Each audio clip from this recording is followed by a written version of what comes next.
نہیں ہے چیز نکمی کوئی زمانے میں، کوئی برا نہیں قدرت کے کارخانے میں۔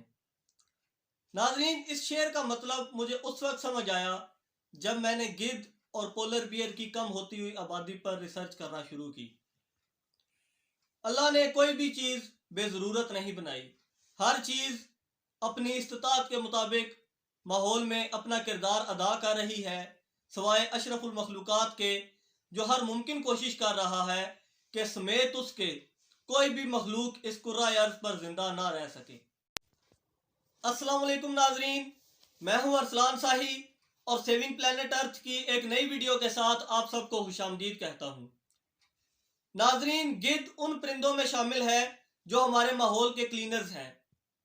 مردہ جانوروں کی آلائشیں کھا کر گزارا کرنے والا یہ پرندہ ہمارے ماحول سے بدبو، گندگی اور بیماریوں کو ختم کرنے میں اہم کردار ادا کرتا ہے۔ یہ کام تو چوہے اور کتے بھی کرتے ہیں، مگر ان دونوں کا نظام ہضم یعنی کہ ڈائجسٹو سسٹم اتنا سٹرونگ نہیں ہے، اتنا تگڑا نہیں ہے۔ گدھ جب کسی بیماری سے مرنے والے جانور کو کھاتا ہے تو اس میں موجود نقصان دہ بیکٹیریاز کو بھی کھا جاتا ہے اور انہیں ہضم بھی کر لیتا ہے، جبکہ کتے اور چوہے ان بیکٹیریاز کو ہضم نہیں کر سکتے اور ان بیماریوں کو لے کر گلی کوچوں اور گھروں میں آ جاتے ہیں، جس سے یہ بیماریاں انسانوں میں پھیلا دیتے ہیں۔ جیسا کہ کتوں سے پھیلنے والی بیماری ریبیز، جو کہ ایک بہت بڑا مسئلہ ہے، اور شاید آپ نے تاریخ کا تھوڑا سا مطالعہ کیا ہو تو آپ کو معلوم ہو کہ کراچی میں ایک بار چوہوں کے ذریعے طاعون کی وبا پھیلی تھی۔ جیسا کہ ہم نے بات کی کہ گدھ یہ جرثومے ہضم کرنے کے قابل ہیں۔ آگے چلتے ہیں اور ان کی تعداد کے بارے میں بات کرتے ہیں۔ برِ صغیر پاک و ہند میں ان کی تعداد کروڑوں میں تھی۔ 80 کی دہائی میں صرف انڈیا میں 4 کروڑ گدھ تھے، پھر آہستہ آہستہ کم ہونے لگے اور 90 کی دہائی میں کروڑوں کی تعداد ہزاروں میں آ گئی۔ پھر اچانک متعلقہ اداروں اور ریسرچرز کو دھچکا لگا اور فوراً سے تحقیقات شروع کر دی گئیں۔ لوگوں کا خیال تھا کہ جیسے 60 کی دہائی میں DDT نامی ایک پیسٹی سائیڈ نے امریکہ میں بالڈ ایگلز کو مارا تھا، ایسے ہی کوئی پیسٹی سائیڈ ہی گدھوں کی موت کی وجہ بھی ہے۔ انڈین بیوروکریسی نے گدھوں پر تحقیقات کی اجازت نہ دی اور نہ ہی کچھ مرے ہوئے گدھوں کو ریسرچ کے لیے باہر بھیجنے پر رضامندی ظاہر کی۔ ایسے وقت میں پاکستان سے کچھ سیمپلز باہر بھیجے گئے جن پر ڈاکٹر لنڈسے اوکس نے اپنی ٹیم کے ہمراہ تحقیق کی اور جلد ہی گدھوں کے قاتل کا سراغ لگا لیا گیا۔ اس قاتل کا نام تھا ڈائکلوفیناک اور یہ اس کا حلیہ تھا۔ ڈائکلوفیناک ایک انجیکشن تھا جو کہ جانوروں کو لگایا جاتا تھا۔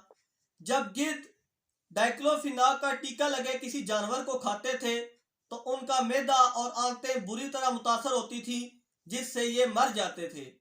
گدھ مردہ جانوروں کو کھا جاتے تھے۔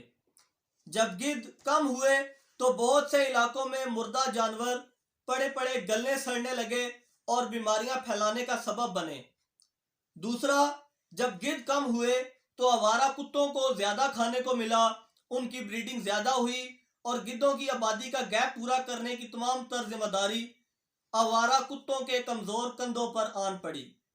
ایک اندازے کے مطابق انڈیا میں 1.5 کروڑ سے زیادہ آوارہ کتے ہیں جو کہ ہر سال بڑے پیمانے پر ریبیز بیماری پھیلانے کی وجہ بنتے ہیں، جو کہ انڈین معیشت پر $11 ملین کا بوجھ ڈالتی ہے۔ ایک اندازے کے مطابق انڈیا کو گدھ ختم ہونے کی وجہ سے سالانہ 1.5 کھرب روپے سے زیادہ کا نقصان ہوتا ہے۔ برِ صغیر پاک و ہند میں مسلمان، سکھ، ہندو، عیسائی، بدھ مت سب رہتے ہیں۔ مسلمان اور عیسائی مردے دفناتے ہیں، جبکہ ہندو، سکھ اور بدھ اپنے مردے جلاتے ہیں۔ پارسی جو ہے وہ نہ مردوں کو جلاتے ہیں اور نہ دفناتے ہیں۔ ان کے نزدیک زمین، پانی اور آگ مقدس چیزیں ہیں، سو وہ اپنے مردے کو کسی اونچی جگہ رکھ دیتے ہیں اور وہاں سے گدھ انہیں کھا جاتے ہیں۔ جب گدھ کم ہوئے تو فوت شدگان پارسیوں کی میتیں پڑے پڑے گلیں سڑنے لگیں تو پارسیوں کو مجبوراً اپنا طریقہ کار بدلنا پڑا، بلکہ نوبت تو یہاں تک آ چکی ہے کہ پارسیوں نے حکومت برطانیہ سے درخواست کی ہے کہ وہ اپنے نیشنل برڈز آف پرے سینٹر میں گدھ پالنے میں ان کی مدد کرے۔ ناظرین، جیسا کہ آپ نے سنا کہ صرف ایک چھوٹا سا بے ضرر سا گندا سا پرندہ مرنے سے ہمارے ماحول کو، ہمارے ایکو سسٹم کو کتنا بڑا دھچکا لگا اور اس سے کتنا زیادہ نقصان ہونے لگا۔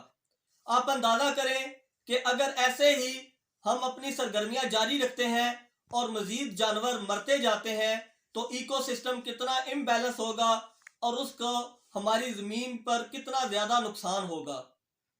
ہم جیسا کہ ہمیشہ کی طرح آپ کو بتاتے آئے ہیں کہ خدا را ایسے کام ترک کریں جو کہ ہمارے ماحول کو گندا کر رہے ہیں اور ہماری زمین کی تباہی کا باعث بن رہے ہیں۔ انشاءاللہ اگلی ویڈیو میں مزید معلومات کے ساتھ آپ کے ساتھ دوبارہ ملاقات ہوگی۔ تب تک کے لیے خدا